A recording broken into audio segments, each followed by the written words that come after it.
He hijacked a commercial airliner, collected $200,000 in ransom, then jumped out of the plane at night and vanished. He was never seen again.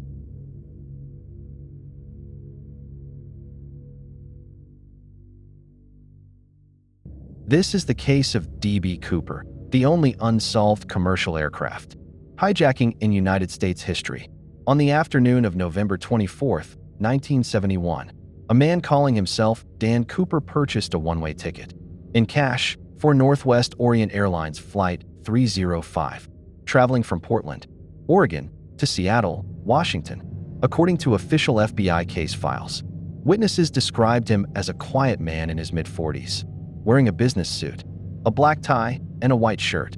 But even that description wasn't consistent. Some witnesses described an olive, Latin appearance, while others described a white male closer to 50 years old. Flight 305 was a routine short evening flight carrying 36 passengers when it left Portland that day.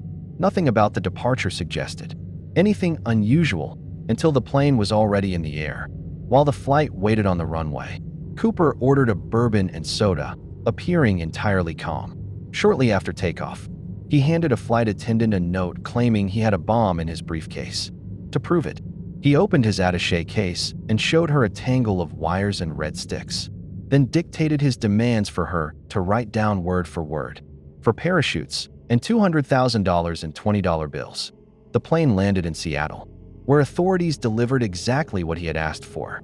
Before handing over a single bill, FBI agents quietly recorded the serial number of every one of them. In exchange, Cooper released all 36 passengers unharmed, but he kept several crew members on board and ordered the plane back into the air, this time toward Mexico City, with a refueling stop planned in Reno, Nevada. Investigators later pointed to one especially calculated detail in his demands. Cooper had specifically asked for 4 parachutes, not 2, precisely so that no one could assume he would simply take a hostage and sabotage the equipment. Somewhere between Seattle and Reno, a little after 8 p.m., Cooper lowered the aft stairs of the Boeing 727 and jumped from the moving aircraft with the ransom money. He was never seen again. Cooper left almost nothing behind him. Investigators recovered a black J.C. Penney clip-on tie, a tie tack, several cigarette butts, and a single hair from his headrest. Yet no fingerprints were recoverable from any item found on board. Not one single trace that could put a name to the man who had just vanished into the night. Every item was tested. Every item came back with nothing conclusive. Whoever Dan Cooper really was, he left almost no trace of himself behind. Investigators treated every item as a potential lead. The FBI opened an investigation codenamed Norjack, one of the longest and most exhaustive manhunts in the agency's history. By the 5-year mark, agents had already considered more than 800 suspects and had eliminated all but 24 of them. Over the full 45 years the case remained active, the FBI ultimately processed more than 1,000 serious suspects. In November 1976, a Portland grand jury issued an indictment in absentia against John Doe, also known as Dan Cooper, for air piracy, a legal maneuver taken specifically to preserve the government's ability to prosecute him if he was ever actually found.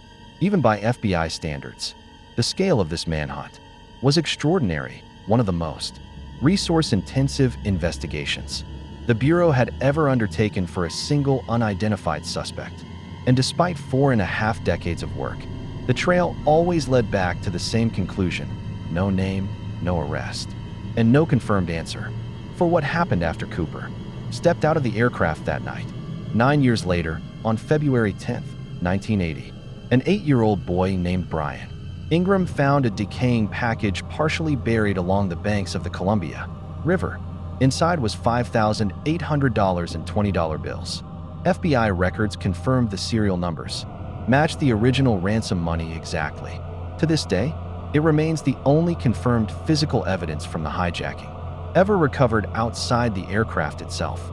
In 2020, a diatom analysis conducted on the recovered bills suggested the money had actually entered the water months after the hijacking, not immediately, as investigators had originally assumed. Diatoms are microscopic algae that accumulate on objects submerged in water. and their growth patterns can help estimate how long an item has been submerged. Investigators used this method on the recovered bills decades after the case went cold. On July 8, 2016, the FBI officially suspended active investigation of the case, redirecting its resources to other priorities.